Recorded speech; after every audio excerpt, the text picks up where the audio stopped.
Welcome to Zelda Universe TV, it's Zelda time! Hey guys, welcome to Zelda Universe TV. This is This Week in Zelda News. I'm your host Bastian, editor for the front page of Zelda Universe. Let's get to those top stories!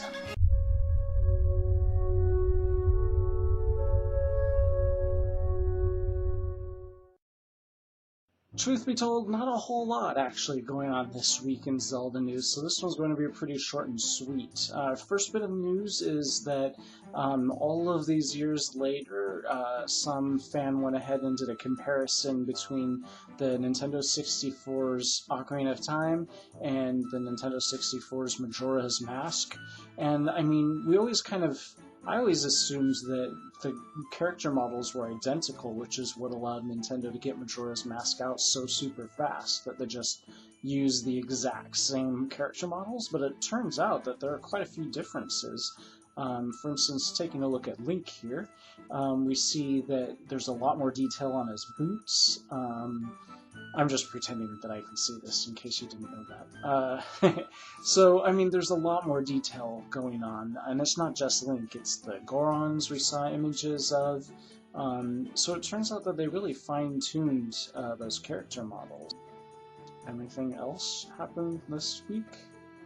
Oh yeah, we had a contest end for that Sheikah hoodie, and we posted the winner list and the runners-up list as well, and really good response on that. We had a brand new contest start this week. It was kind of hilarious. We had a contest end on a Friday, and then the very next day on Saturday we had a brand new contest begin.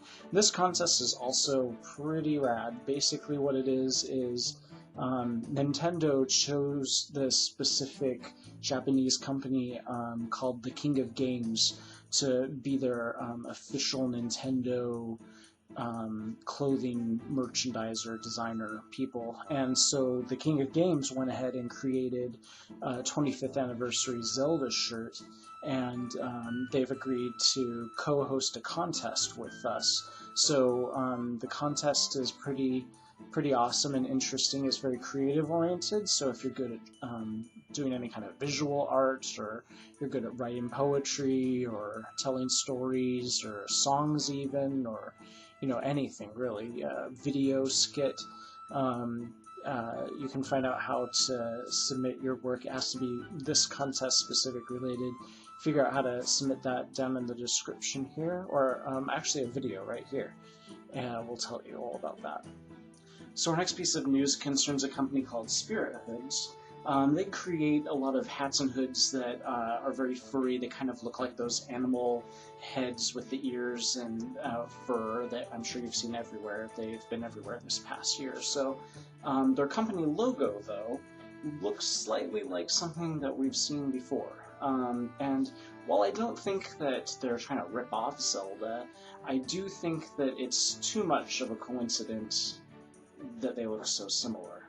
For instance, I mean, the age demographic that these hats and hoods are targeted towards are the exact same ages that would be playing Zelda games, so I'm sure they've seen the Hylian crest at some point and that they were influenced by it. Now maybe it's an accident. Maybe they have seen the Hylian crest and then they were trying to come up with a stylized bird that was very simplistic, and that's just what sort of happened because they were influenced by the Hylian crest back in their subconscious. Or maybe it's simply they simplified the Hylian crest as a way of showing their love for Zelda. Who knows, really, but I think it's pretty blatantly obvious where they got their idea. Also, something kind of interesting happened this past week. Club Nintendo was offering up these 3 Skyward Sword posters, and they shipped them out, and some people got them, but then after people got them and didn't notice anything wrong with them, Club Nintendo decided, oh, we actually think there's a mistake on one of those posters, so we're going to ship you out a new copy that has that mistake fixed. And I mean, taking a look at it, I mean, I guess I can see how it's kind of a mistake, but wow, that's really nitpicky of them, and that's super awesome that they noticed something that I'm sure nobody else noticed and wanted to make sure that they're giving their fans the best. something that's pretty cool for me and other people in Portland, Oregon, or around there, is that we have an art show hosting at a gallery here. It's called Triforce Tribute, and it's an entire art show devoted to this celebration of Zelda's 25th anniversary. So that's going to be pretty awesome. I'm definitely attending. I'm probably going on the first night. I suspect it's probably going to be a first Thursday kind of thing. So anyways, if you also live in the Portland area, you can probably say, hey, you're that guy from the video. Or probably not, that'd be super awkward, don't do that. And then our final story, hey, I told you this is going to be a short one, not much Zelda news, sorry. Our final story is the Skyward Sword soundtrack. We have that hosting on our site. There will be a link to where you can get that Skyward Sword soundtrack down below. Nintendo themselves haven't released an official Skyward Sword soundtrack, so we thought, well, we know you guys would really like to have a way of getting all those tracks, so we went ahead and uploaded it for you.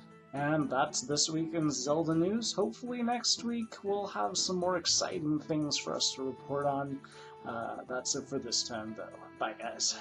Oh, wait, I forgot to tell you that over on my channel I have a brand new video series starting called Games Like Zelda, and what's the video series about? You can pretty much guess from the title. So you can find the first episode of that right here.